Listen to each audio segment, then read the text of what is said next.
Welcome back to Dum Dum's 2099, where improvisers who've never roleplayed before journey into a futuristic world of Dungeons and Dragons. I am the Grand Wizard Bukake, your host.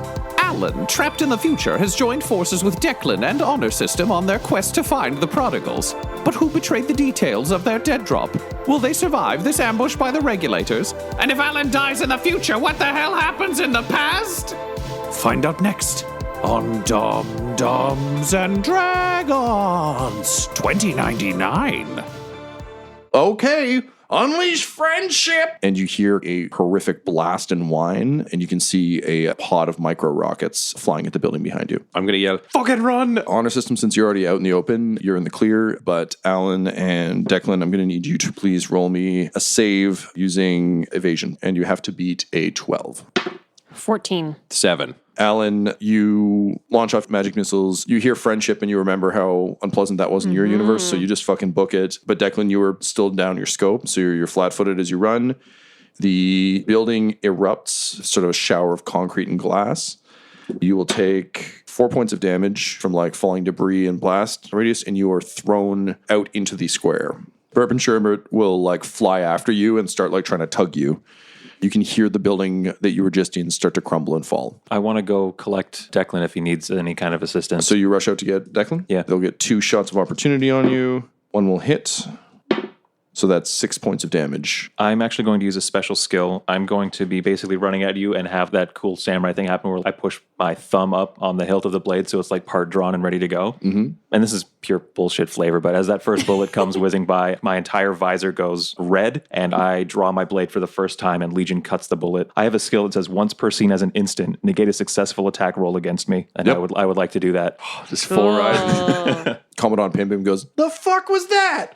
Yeah, you make it to Declan and you grab him and start dragging him. Alan, what are you doing to cover them, if anything? Do we have people shooting at us still? There's still bullets coming out of the building. Above it, you can see the hydro launcher that's launching micro rockets. And you can see like Commandant Pim Pim and vague shapes up on top. I'm going to try Magic Missile again. I want to try to take out that launcher. Okay. I'm going to do this at level 3. So I'm going to fire 3 at that, and then I'm going to fire 1 and 1 at Commandant Pim Pim and where one of the muzzle flashes is. Okay, great. My other one. So go ahead and roll your attacks. I'm going to have you roll a disadvantage against the guy because everyone up there is like ducking in and out of cover, but the launcher, I will give you advantage. So let's do the launcher first.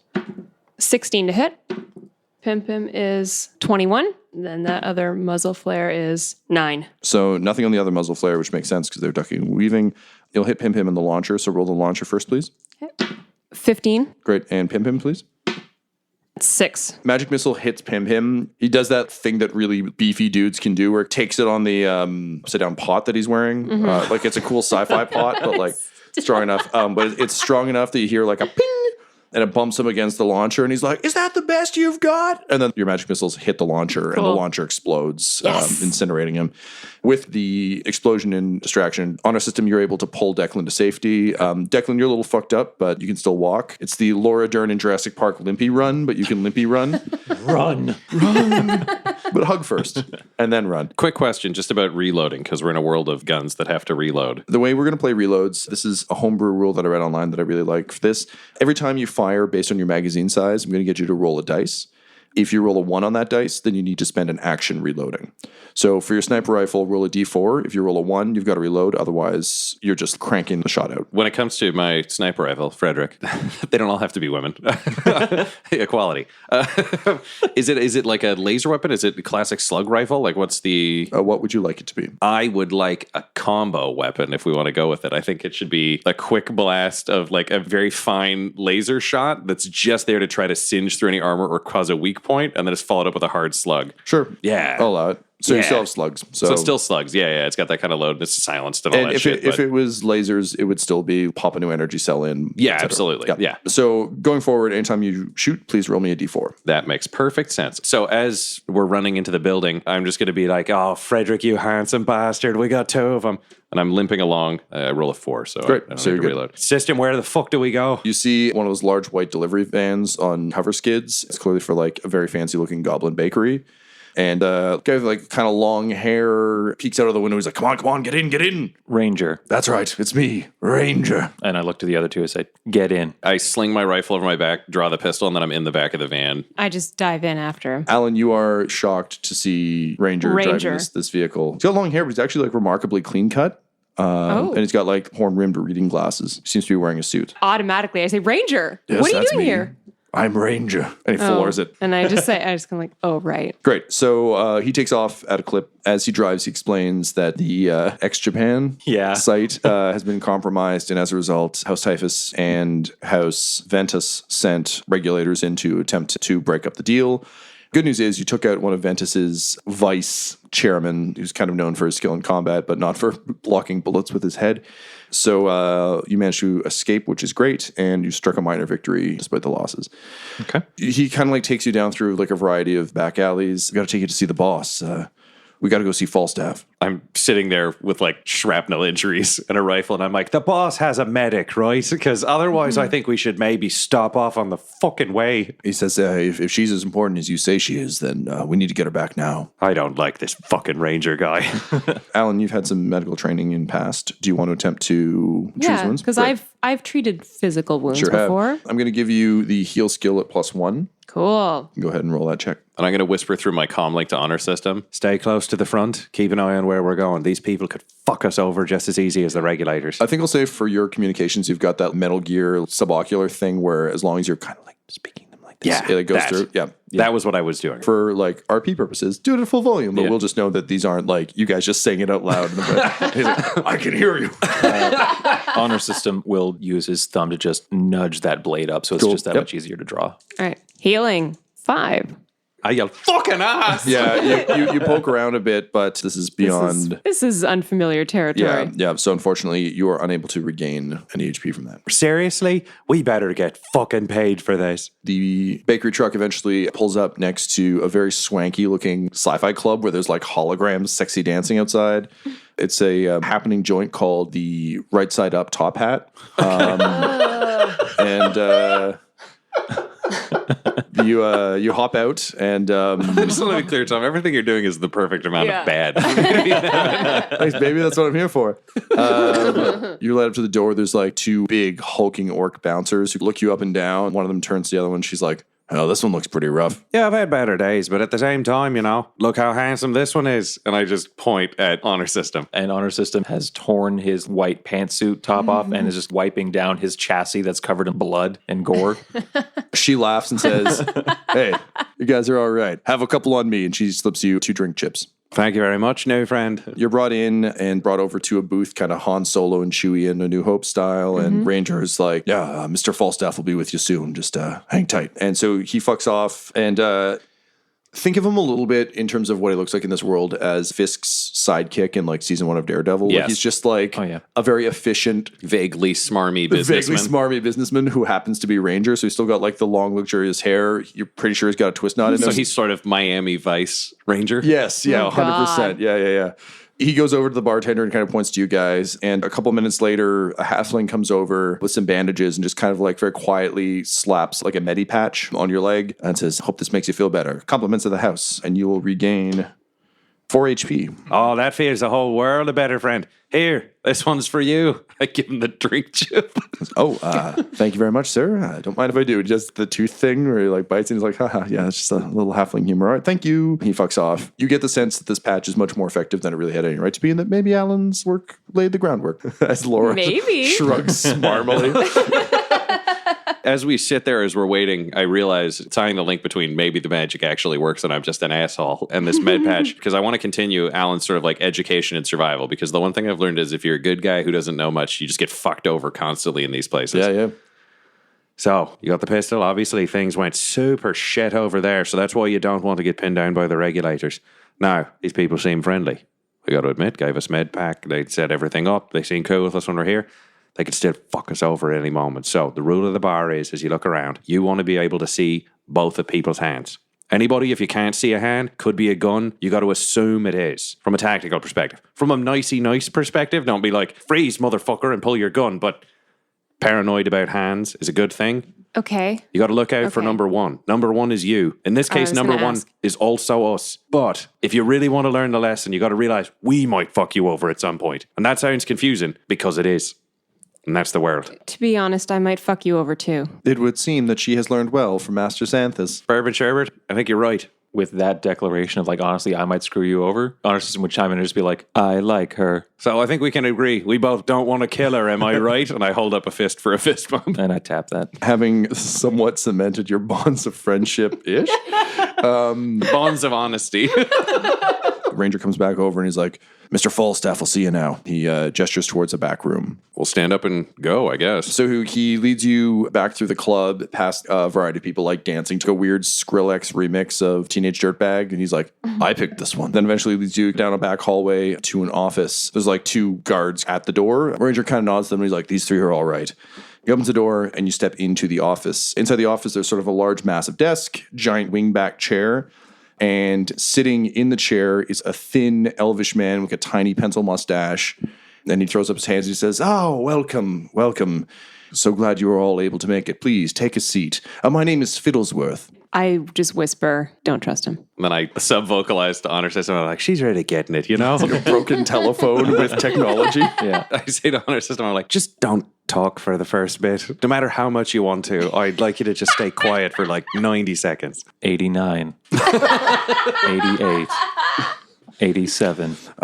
So You just hear that in your ear subdermally as the conversation plays out. So Fiddlesworth comes around the front of the desk and he comes to shake your hand and he introduces himself as Fiddlesworth Falstaff. Nice to meet you. So, we got the stuff you wanted. When do we get paid? Can we meet the prodigals? And what if we've got some extra shit? Well, and as he's shaking your hand, he's like, oh, but you just did. You're a little surprised to hear the name Falstaff thrown around so much because currently one of the 5 board members is FF&S, which is a large retail giant. Think Jim Treliving from Dragon's Den. Like, they own a lot of restaurants. They own the Shag Nasty's chain, all that sort of stuff. But you know the name stands for Falstaff and Sons. To find one of the board members' husbands involved in the prodigals is quite surprising. So he's married to somebody. Carmine Falstaff, one of the board members. Are these small fish or big fish? FF&S is one of the 5 houses that is currently in control of the cool. conglomerata. Got it. Alan, this definitely looks like the Fiddlesworth you remember. Obviously, sans any Blighthammer shit. Right.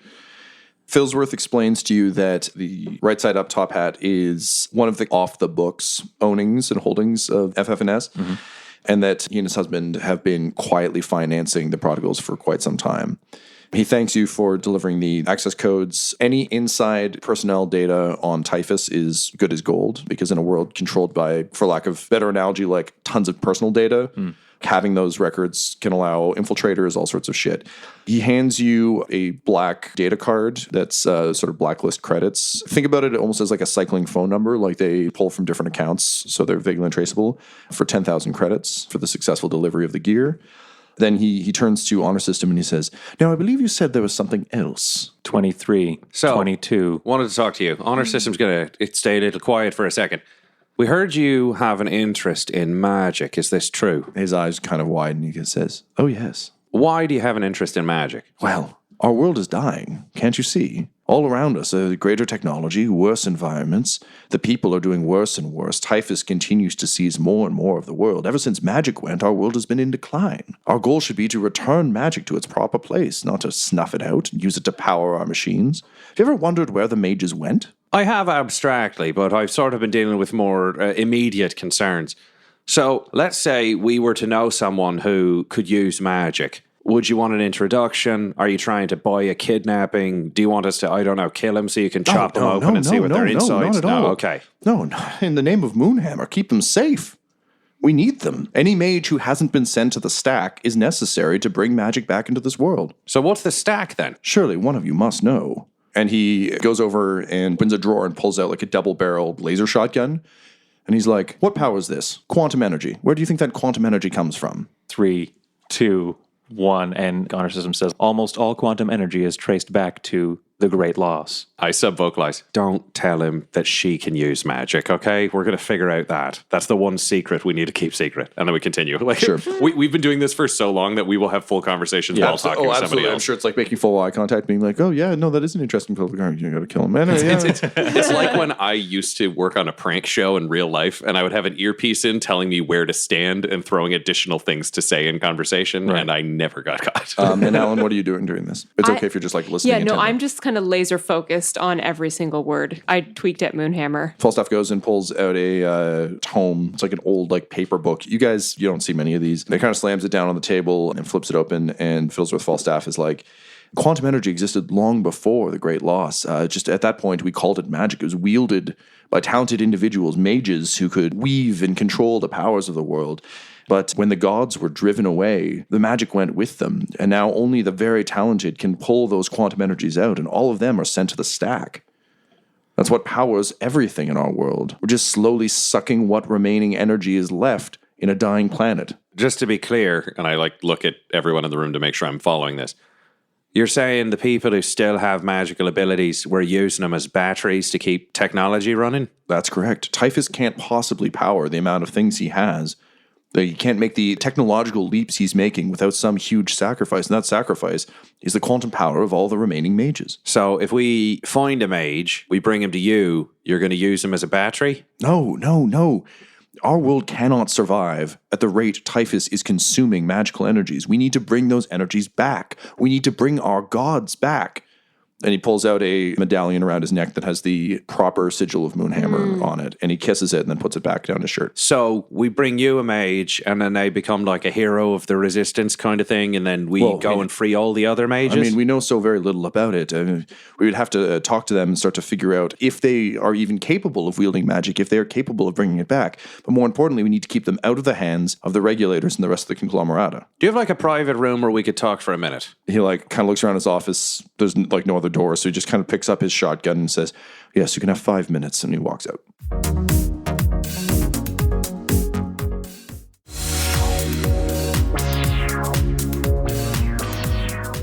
Okay, this is awkward, but honor system and bourbon sherbet. If you guys have any abilities I don't know about, and I just like turn and wink at Alan, to maybe know whether or not anything is in this room is listening to us, right now would be the time to check. And I want to use what I know, having put together and taken apart machines and all that, to try to figure out if there's any bugs anywhere in the room. You can roll me a fix check or a program check. Either one of us? You can roll to assist if you want. Okay, I'll roll to assist. Okay, so roll me a check. If you pass, then you can give him the +1. So for my assist, if we're taking it as a straight roll, it's 4. We'll take it as a 4, but that will not help. 8. You do a quick scan. Things could be, you're not entirely sure. That said, this is Fiddlesworth Falstaff's personal office, so the odds of there just being listening devices are low. It'd be Plus, like the mafia he's bugging itself. probably committing treason right now, so like maybe not the best thing The to less record. evidence he has of that, the better. Yeah, generally speaking. So, Alan, we sort of got 2 options here. If you want to start to talk with these people and figure out how you might be able to bring gods back, I mean, who thought I'd be saying these words, eh? Like, this is nuts, isn't it, system? It is highly unlikely. I agree. Okay, so we can either have you talk to them, maybe you could bring a god back, maybe you could trade places with a god I have no idea that might get you home. Or, if you think he's an asshole, and I don't know. The Fiddlesworth that I knew became a complete fanatic. So Okay, you lost me with the Fiddlesworth that you knew. Oh, yeah. So in my dimension, there is also a Fiddlesworth who looks exactly the same as the Fiddlesworth here. There is a Fiddlesworth Falstaff in your universe. His last name wasn't Falstaff, but yeah. So you had your own Fiddlesworth. Well, that's a hell of a coincidence on the scale of things. Yes. Also had our own Pim Pim and our own Ranger. Did you have an honor system? Not that I know of. Well, if you had everybody else, you got to have a McCready. Am I right? Maybe. Just haven't met him yet. This is so depressing. You know, my father used to run a glass factory, and he made the most beautiful canes. I never met him. He died when I was young. Good old Pappy Yarno. Yarno McCready, they called him. Yarno? I may have met a Yarno. Oh, well, good. It's good to know my family's being represented across the stars. So Jesus. you hear like a quick tap on the door, and it seems like Falstaff's getting impatient. What do you want to do? You got to pull the trigger on this one. Not literally, just metaphorically. I think we need the help of the mages that are being used. Because if we need more mages, this guy will theoretically help us get mages. I think we should use him. The door opens. Perfect. All right, so this is Alan, and Alan knows how to use fucking magic. Hi. Yeah, okay. A magic user named Alan? Quite unlikely. A demonstration is in order. Quite. Let's see. I guess I'll do the one with the most flair, and I disappear and reappear on the other side of the room. I close the door behind Fiddlesworth. Oh, interesting. A mage. Tell me, have you been to the other side? What's the other side? Well, are you from here or from elsewhere? I'm from somewhere else. Definitely not here. You know what, Honor System? Why don't we just go sit in the corner and we'll let these two sort it out? But you seem to know what I'm going through. I just can't believe they were right.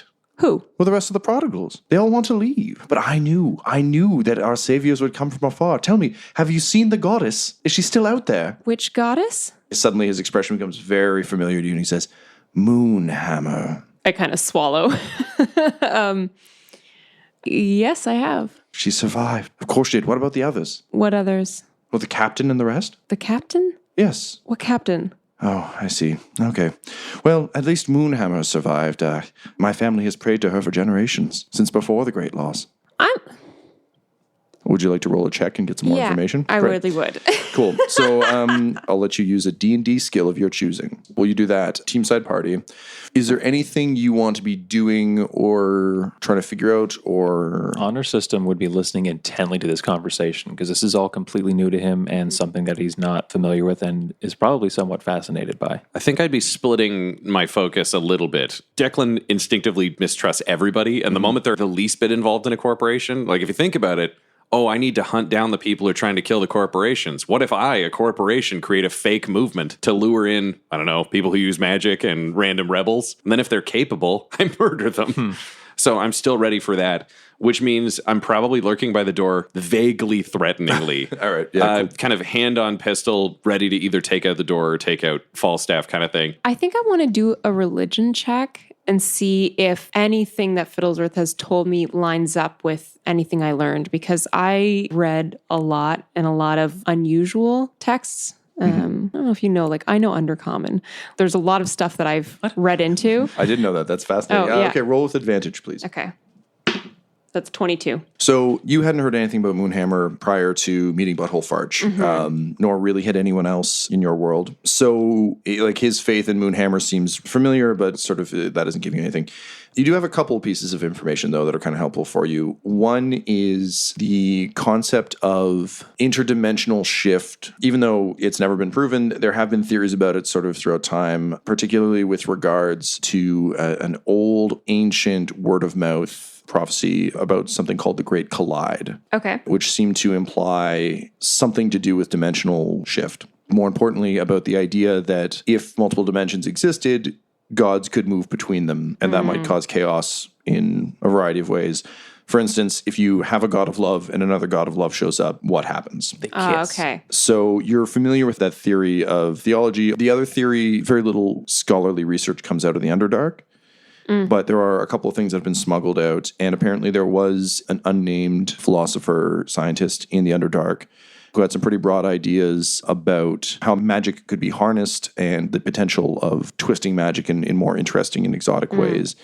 It was written off as pseudoscience quack stuff, but none of this really makes sense to you. But yeah, you can kind of draw some vague understanding. So this guy's not crazy. You get the sense that he is fanatical, but that he's not crazy. Okay. Fiddlesworth looks at you and says, "We haven't had anyone with any hint of magic here since Xanthus. Do you know him?" Bourbon Sherbet's like... Getting hot. Like, yeah. It's like a tea kettle. Yeah, we look over and he's actually vibrating just a little bit. We've never met, but we're loosely acquainted. He caused quite a problem for our sect. Although, frankly, I'm not quite on speaking terms with them right now myself. And why is that? Well, they want to leave. This world is worth saving. They just want to jump away to their other dimensions, yours from the sounds of things. How do we get them to stop? To my mind, we bring magic back to this world. Alan, if you are here and Xanthus is gone, did he go to where you are from? That would be my best guess. That was his goal. Is it possible then for your kin, Fiddlesworth, to do the same? I'd hoped they would stay and help us, but it is entirely possible they have left, or that they plan to leave. Abandon the rest of this world to its non-magical fate. Well, let's say, we've got Xanthus's personal robot or something. And It's the big one. And we've got Alan. on the scale of things. So we've got somebody who was anchored to him at some point. We've got the robot. Maybe with some of your little bit of corporate lean-to, we might be able to get access to his lab.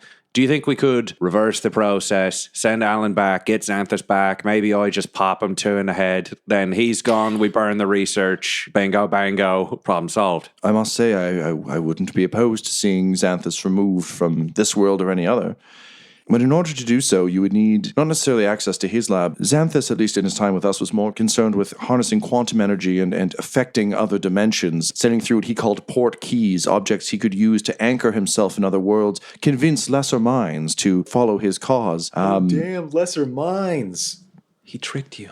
But if you're looking for genetics, perhaps the easiest, the softest target, of course, is the disgraced House Antebellum. Go find Unseen Hand Inc., visit their labs. Where are they? He sketches out a map of the vertical city. He's like, here, it's somewhere on a map. Beep, boop. I take out my data slab and scan the map so I have it recorded. Exactly. He airdrops it to you. Perfect. Yeah. Could you help us with maybe any cover that would get us an official invite in, or does this have to be a great old break and smash? He laughs and he says, the place has been under quarantine ever since they were disavowed, but, you should be able to sneak in. You seem like people of great cause. Can both of you roll me a no check, please? That was what I wanted to do. 3. 11. Great. Declan, because of your interest in the fall of houses, you watched this with great glee.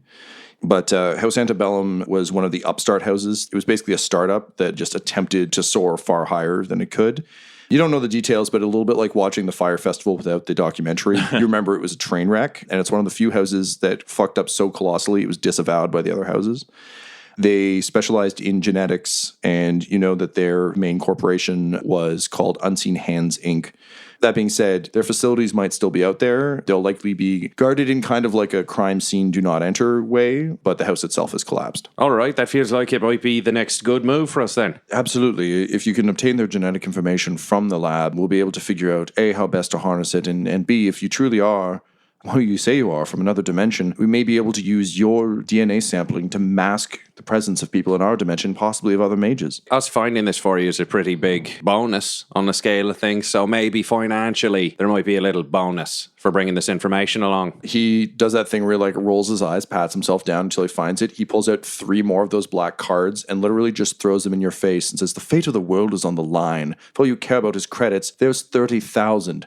Take them, shut up, and help me save this world. I take the cards and I look at Honor System and give him a wink like I think this guy's an idiot. And I'm like, sure, let's save the world then. And I tuck those cards away. He rolls his eyes and goes and sits back at his desk and says, pocket change. Fiddlesworth, in your estimation, how would you quantify the damages to House Typhus if we completed this endeavor? Their entire manufacturing wing is based on the abuse of quantum energy. The entire mech line they are about to announce that has been in development now for months will be crippled if we're able to remove their source. If we're able to destroy the stack, House Typhus, we may even be able to find a way to deactivate their weapons planet-wide. Honor System looks at Declan, nods once and says, mission accepted. Well, good. Moonhammer be praised. Moonhammer. Sure, whatever. Side note, so if we pull this off about the money, you said pocket change, which makes me think there might be more down the line. Now, I agree with saving the world, but I also agree when the world is saved, I don't want to starve to death. How many credits did you have in your pocket when you entered this room? I had 200, but I owe 50 to a guy who runs a noodle shop. So really I had like 150. 1,000. Do you mean that's what I had when I started? No, I mean, do you need 100? Oh, you had 150 when you came in here. I just gave you 40,000 credits. So there's going to be more, is what I'm saying, and you're agreeing. I'm saying you should be grateful for what you have, and perhaps first we can see if anyone other than the mage is useful. Okay. They've been useful so far. I gave them their agreed upon amount quite some time ago. I'm sorry, is 40,000 here. credits not good enough for you people? And he pulls out a thing and just punches in a couple numbers. Says, oh, one of them just deleted itself. So 30,000 credits. Shall I keep going? Of course you'll be rewarded. You filthy fucking scum. All right, we're good to go. He gestures angrily, and Ranger and the guards come in and drag the 3 of you out. Alan, you can feel his eyes on you as you're dragged out of the room. Is that behavior that you recognize in your dimension's Fiddlesworth? It's close. Noted. I just didn't think it would be directed at us so quickly. I reach up while just like smiling because I seem totally normal going out, and I just tap my temple. And I've had one implant put in at the side of my temple that can just play a list of names that I've got that'll play over my right eye. Oh, absolutely. I'll offer you a devil's bargain. Oh, go for it. You are pretty sure that if you twist and draw, you could probably put a shot between his eyes on your way out the door. No, I don't think that's Declan's style. The one thing you learn as a sniper is patience. I don't want to shoot this guy and then find out we can't overpower the guards. I mean, we were just in a store where a mannequin was full of machine guns. I don't know how this club works, and they are top 5 house money, which means it could be crazy in here. So you walk out back into the club, you hear some pulsing beats, and like the last lines, "Dirt bag," and then the DJ's like, "One more time." And then Teenage Dirtbag starts again. This is overwhelming for Alan. I'm just tapping that temple thing, and I enter the name Fiddlesworth Falstaff just on a list that I have from all the way back when my unit died. I have the names of everybody I've found who was involved in that. It's like a long-term kill list. It's like an Arya Stark list, only they're so big. It's so and I'd like to imagine that originally the implant was just a standard issue for your squad, and it was for orders and objectives, and then you hacked it to be a name list. I like Definitely. that. Yep. Everything can be a weapon against the powerful. Mm-hmm.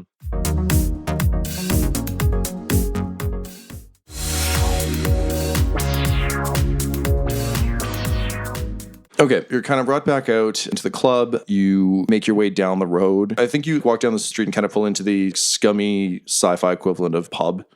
So a little quieter. The lights are down. It's good for nefarious deeds. There's someone playing a weird sci-fi hollow clarinet thing, but it's dark and quiet enough that you can actually plan, possibly get some food if you need it, but more importantly, it's away from prying eyes. Great. So yeah, I think we'll grab a booth. We want something that's relatively equidistant to back door and front door, Right. You know, against a wall, but walled in so we can talk privately. We'll sit down. I'm going to turn to honor system. We've done this a couple of times, this thing before, but I produce my data slab and I just say, I'd really like to have that recording of that last conversation that we had with the fine gentleman, if you don't mind.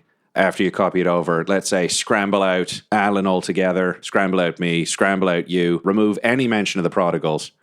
But I'd really like it if you could keep all that stuff about bringing down House Typhus and how they're just going to brutalize them. Because I feel like that recording could really pay off with a certain person who called us fucking garbage. And I take the tablet and begin the scrub and record. Alan, you've just gone through some shit. How are you doing? What's going on in your head? It's hard. Alan doesn't know what genetics means. Mm-hmm. So, like, what the fuck did we all just talk about?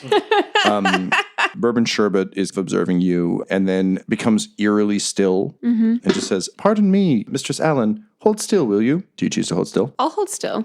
You hear like a little and there's suddenly a sharp pain in your ear and you can almost feel things moving around. You know that weird spot just behind your jaw? Uh-huh. Nope. And I hate it. and then it settles and suddenly in your inner ear you hear, that's better. Now we can actually talk. Bourbon? Yes.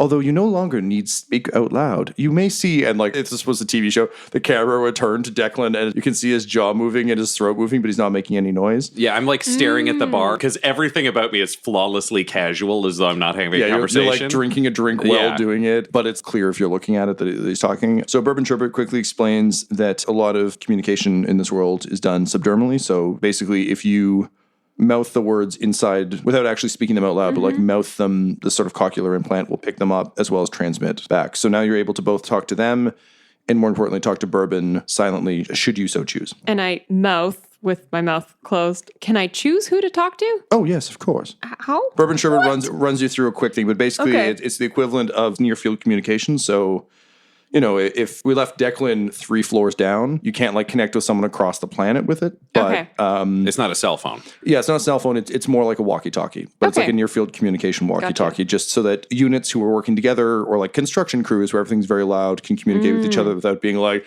hey, Steve, you're moving back there. Yeah, moving back. Like I hear outside my office every fucking day. So yeah, it's just a minor amount of nanotech installed along your jawline. So I turn to the whole group and I'm like, everybody lean in. Here's the big question. There's sort of 2 ways we can play this. 1, we do what fucko over there says, which is we go to the site, we steal the stuff, we bring it back to fucko, and then theoretically they bring down Typhus. But with the way the end of that conversation went, I feel like bringing down Typhus is more an interest in bringing themselves up equally And we don't really need a new typhus, but at the same time, typhus is really bad, and I'd really like to put a bullet in some of those fuckers. Or we agree that breaking the stack open is our ultimate goal. Yes. We go do this, and then we try to fuck over Fiddlesworth Falstaff for the information to go there next. So it's step 1, step 2, step 3. Then we just kill him in the end. Maybe we could call it an epilogue. This is the clearest path we have had to Typhus's destruction and downfall ever. Yeah, we need more information. All right, so we got to go to the site. We have 30,200 credits, and we have a crime scene that we're not technically allowed to get into. Now, we could be cost effective and just break in and see how it all goes, or I could call some of my contacts, I could put out some messages. Maybe we could get ourselves some regulator uniforms and a regulator vehicle because we have the money right now. And then we go to the site. It all looks well and good. We get ourselves in with some fake stuff. Boom, look around, take what we need. Stealth would be the prudent approach. Declan, I'm going to have to trust you on this. Just don't fuck me over before we get to the stack. I don't have an interest in fucking you over. I now have a very strong interest in fucking over, and I tap my temple because I'm also bad with names. Fiddlesworth Falstaff, that's who we're fucking this time. You're part of the team now. Okay. You could have easily not come with us. You could have easily stayed where you were and lived in a fancy apartment and been all rich and shit. Instead, you're here because you care about other people getting screwed over by a corporation. That truly makes you one of us. Fuck the prodigals. We're the future. To the future. The future. The future. Oh, I'm sorry. I did not know whether I was allowed to join in on the camaraderie. You are not. Well, you know what? Honor system, I feel like we should allow him as he is Alan's property. And that's sort of like we don't want to say my gun is not included. Understood. There we go. Technically, you say stuff then. All right, I'll send out messages. I feel so included. Is this what friendship feels like?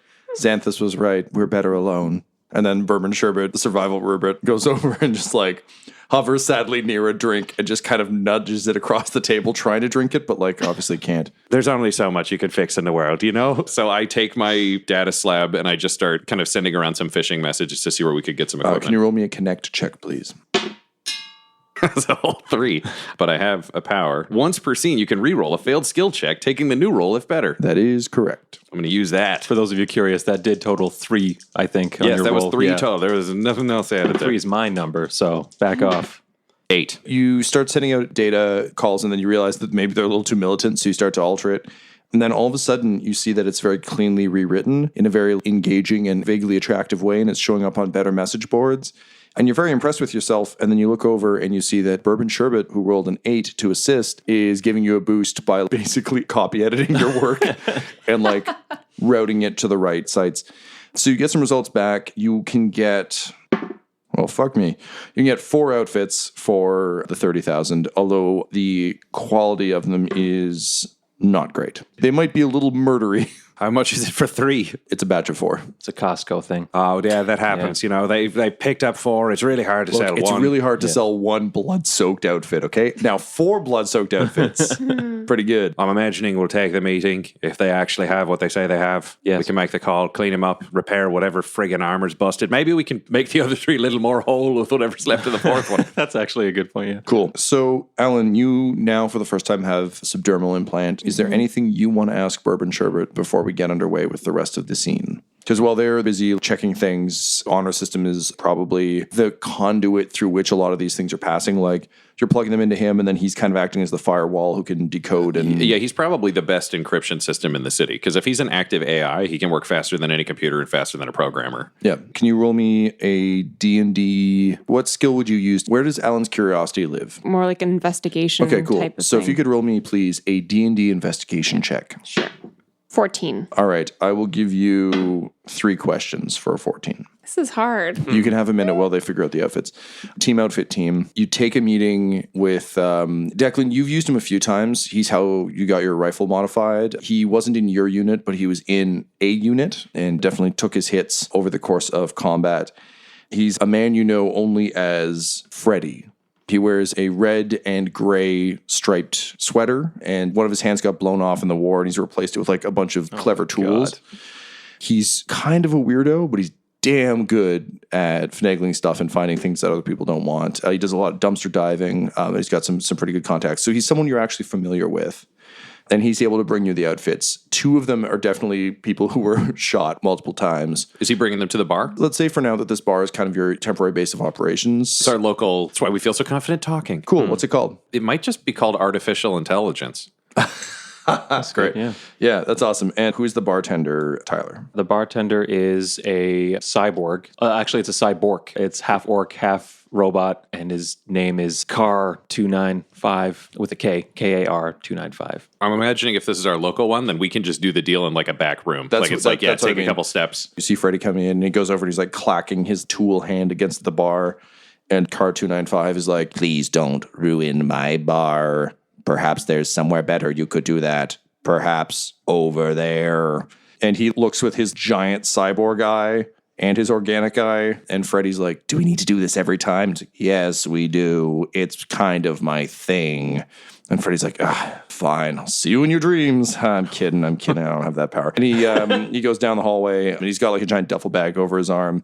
So he goes into a side room, and there's like a bunch of themed rooms. Artificial intelligence has shitty fantasy inn style suites, but they're sci-fi-y, so it's like a bed against the wall, small metal room.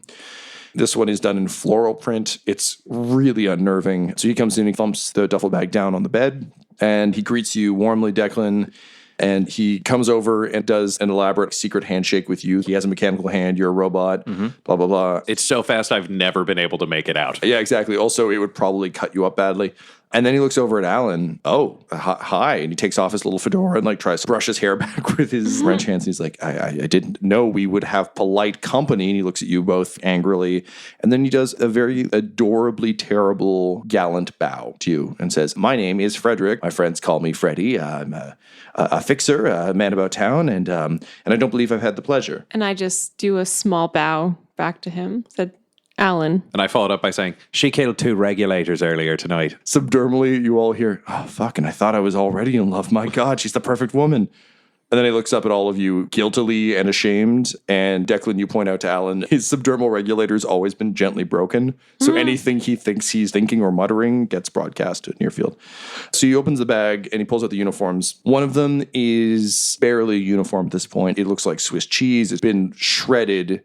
And you can see there's some almost scraps of really bad faded jeans in it. And another one of them is similarly completely Swiss cheesed. There's definitely pieces you could take off, but they're both kind of useless. So looking at them, do you think we could make 3 whole suits, or we basically have 2 suits and then scrap parts to make something? I'm about to go down the fucking Star Wars rabbit hole. So underneath Stormtrooper armor, there's the black ribbing. These guys, the armor itself is more plate-y than that. But underneath is that fabric. So that fabric is shredded on 2 of these things, and the front armor plates are toast. But the shoulder pads, the gauntlets, the leg pieces, and the helmet are intact on both of those 2. The other 2 look like they were taken out. One of them is almost pristine. It looks like a shiv to the gut. The other one, the helmet is dented as though someone were bludgeoned. So you have armor pieces from 2, 1 full suit, and another with no helmet. Honor system says, I advise a night incursion. I completely agree. But first, we got to settle on price here, Fred. You know I like you, because I've always liked you. I had a name for my rifle long before I met you, and you got the same name, which means there's a spiritual connection here. Now, you're telling me you want 30,000 for these suits, and I would agree. 4 regulator suits for 30,000 credit. That feels like a pretty good deal. However, right now, if I'm looking at these, I see 2 regulator suits and 1 piece of maybe highly bullet-resistant football pads. That's not really 4 suits. Like, these 2 put together don't even make a 3rd suit. Roll me an opposed check. What's your play here? I feel like this is just like appeal to sense. like common sense. I think it's persuasion more so than intimidate. All right, roll me a check and add your charisma, please. 10. He rolled a crit fail. So He's a dummy. he sighs and he says, yeah, listen, McCready, I'd never do you wrong. I mean, we both served. It's just, I kind of fucked up, man. I kind of fucked up. There's a price on my head. And if I don't have 30,000 credits by the end of the day, I got some real bad people who are going to be after me right quick. Now, you're right. These are just 2 usable outfits and some spare bits. And I wish I could give them to you for less. And you know what? I will, because you're a straight shooter. But if I don't have that money, man, I'm dead. Who owns your chit there, my friend? It's Rathburn. It's Rathburn Enterprises. They hired me to do some hacking a while ago. And as you know, the Big 5 doesn't take too kindly to failure. So the big 5, as we know, I'm imagining we know who they all are in-game. But so far we've had Typhus, Ventress, correct? Ventus. Rathburn and FFS. FF&S. Can we ask what the 5th one is? Because I'm imagining we'd know that. Yes, it's a corporation called Amazon, and it's run by a man named Jeff Bezos, a walking glass chamber full of bees. I really hope I get to fucking kill that man. Oh my God. Okay, you owe it to the Rathburn. Odds are you owe it to a specific low-level executive, if I know gambling circles. So who do you owe it to? It's his idiot stepniece, Tiffany Rathburn. Tiffany Rathburn. And I sub-vocalize, I click over to be able to get Alan and Honor System on the same thing. If we leave him alone, he's going to get fucking killed. However, maybe the regulators could make a nice little visit to Tiffany Rathburn and say that they've got a confidential informant who they need to be able to look after. So she's got to drop a certain debt. Little car ride, little visit, could be done. We only have 2 uniforms. Yeah, but I mean, only 2 of us go. Unfortunately, I don't think we can send you because you're a giant robot. But the rest of us could do it. Or we could just shoot Tiffany Rathburn, which I'm also surprisingly okay with.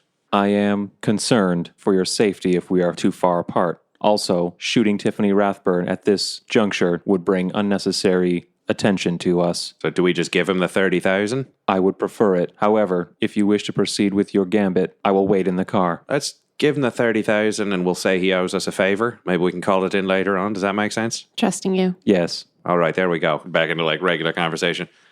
We'll give you the 30,000 because we like you alive. But here's the deal. You now owe us the extra money. Because I'd say 2 and a bit suits is probably worth about 2 and a bit of the spread. So probably about 17.5. I mean, we're also paying off the people who saw us kill some regulators. These corpses don't come cheap. I'll tell you what, to make it 20, we're good. I'm going to give you 30,000. No, I know. But in terms of my payback, I'll pay back 10. You're an interesting fella, Freddie. Just saying. Let's call it 11. We'll split it nice and even. That gives you 19. All right. Yep, that's good. That's good. Hey, you're doing me solid. I appreciate it. Deal. We might take it in form of favors. So we'll be in touch if we need anything. Right. Well, here's a freebie to get you started.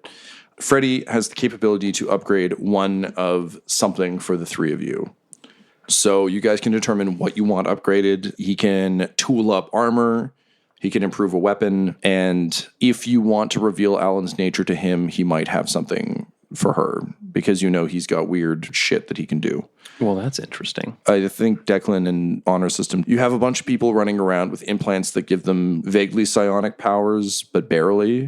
What happens if you give a mage that? However, that would also mean bringing him in, and it would also be a risk. Could we just sell it as we need a psionic implant? Like if we've seen the attempts and we think that's what's going to link over? You could, but those are so rare that it would likely clear his debt. Back to sub-verbalization. So if we blow all the money, we could maybe give you a little boost there, Alan, in the supernatural powers department. Alan, are you open to receiving psionic enhancement surgery? Is it safe?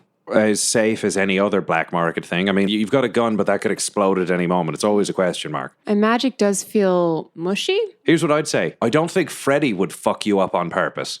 Because Freddie seems to have a real crush on you. He's holding his hat adorably. His wrench and knife hands have cut through it. Like, he's clearly wrecked this hat, but it's a fedora, so wasn't it already wrecked by the MRA movement? God. I just think to myself, I'm all in at this point. No, you're Alan at this point. Hey. Thanks, Mervyn. That was pretty good. As I said, improv training. Yes, let's. If you think that would be the best enhancement that we could get. I think it's the only thing that would actually surprise anybody we go up against. I am curious to know your potential. Okay, let's do it. This episode of Dum Dums and Dragons 2099 features the voices of Ryan LaPlante at the Ryan LaPlante on Twitter, Tyler Hewitt at Tyler_Hewitt on Twitter, Laura Hamstra at EL Hamstring on Twitter, and our DM Tom McGee at McGeeTD on Twitter. This episode's sound was edited and mixed by Laura Hamstra. The system we're playing is called Stars Without Number, and Dum Dums and Dragons artwork is by Del Borovic, who can be found at delborovic.com. Our theme songs are Core Collapse and Sanctuary of the Sky Gods by Nathaniel Yaverne, and our ad music is No Control and Chiefs by Jazzar, JAHZZAR, all available at freemusicarchive.org. When it comes to Dum Dums and Dice, you can visit our website at dumdumdice.com. Our Twitter and Instagram are at dumdumdice, and on Facebook at facebook.com/dumdumdice. But most importantly, we've got merchandise at redbubble.com/people/dumdumdice, or you can join our Patreon at patreon.com/dumdumdice. That's DUMBDUMBDICE. Now I'm off to do future things before we return for the next episode of Dum Dums and Dragons 2099. Annin returned to find her forsaken merch cart empty. In recent months, it had become more battle wagon than merch cart, but the result was still unacceptable. Who stole my fucking Forsaken merch. Annan found herself swearing aloud more and more these days. For a former hotel manager turned talent manager turned unending rage and punishment god-killing celebrity promoter turned freedom fighter now? She guessed. Her resume was growing increasingly strange. She twisted her lip in deep, furious thought, considering the looted cart. What had seemed like a natural step up, ghostwriting a book, managing a celebrity, selling merch by the wagon load, was rapidly becoming more dangerous and less lucrative. Hell, just today she'd killed 10 people. 10! It wasn't an ethical problem, but a logistical one. How the hell was she supposed to keep making bank when she was busy lobbing grenades at slavers? Granted, slavers were shitty and not her target demographic, so it's not like she was losing customers, but she was losing opportunities, and that made Annan furious. Idly, she wondered if Meryl Streep's offer to represent her was still on the table. Honestly, if it wasn't for Genny, her hands moved subconsciously to her stomach. The baby had been kicking plenty during the combat. They'd be a fighter, she knew. Where was the little blue bastard anyway? She'd seen the battle wagon's gun run out of ammo halfway through the battle, and last she'd seen Yevgenovich, her unlikely love, had winked at her and leapt off the wagon, a dagger in each hand wearing his battle stilts. Crazy little bastard loves those stilts, she thought with a smile. Tearing her eyes away from the looted cart, she searches the chaos. Bucky and Von Strauss seem to have disappeared, but that doesn't surprise Annan. The only real constant in her life has been her Genny, who surprised both her and himself by becoming the greatest love of her life. Butthole's right, she thought. The gods must be crazy. But somehow, against all the odds, it works. But then she sees it. She almost missed it. A flash of blue amidst the wreckage. Before she knows it, Annan is running. No. His small form is surrounded by bodies, but his chest has been blown right through. A laser blast, the edges of the wound cauterized by the extreme heat. Annan drops to her knees, cradling his small head. His black eyes briefly roll open. Oh, hey, love. He coughs out green blood. Hey, idiot. Way to run out of ammo. He laughs weakly. Oh, that wasn't the problem. Getting shot. That was a problem. Annan kisses his forehead tenderly. Yeah, that was really fucking dumb. They laugh together, relishing the moment. Annan's voice cracks. I'll take care of the little one. Yevgenovich smiles. I know. You always took care of me, and I'm plenty little. Annan can feel him going. She strokes his head. You could stay, you know. We could try and find Raxenort. Yevgenovich sighs. No need, And Yevgenovich is gone. Annan screams, not in horror, but in sorrow and rage. The remaining combatants stop and look toward her, but the look she gives them tells them to give her space. Fuck this, she growls. Anything is better than this. It's time for a new start. Who knows? Maybe the Plantiers are hiring.